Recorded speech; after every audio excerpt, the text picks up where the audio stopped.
BJP कह रही है कि कोडीन कफ सिरप केस के पीछे समाजवादी पार्टी के नेताओं का खेल है। अखिलेश यादव कह रहे हैं कि फोटो में तो सीएम योगी के साथ भी कुछ फोटोग्राफ्स आपको दिखाई दे रहे हैं, तो क्या उनका भी कनेक्शन इस केस से जोड़ दिया जाए? अब सवाल यह है क्या दोनों ही तरफ से दाल में कुछ काला है?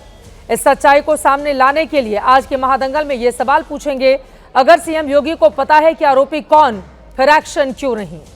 बुलडोजर क्यों नहीं चला लिया जाता? क्या सियासत की आड़ में कोडीन केस का सच छिपाया जा रहा है?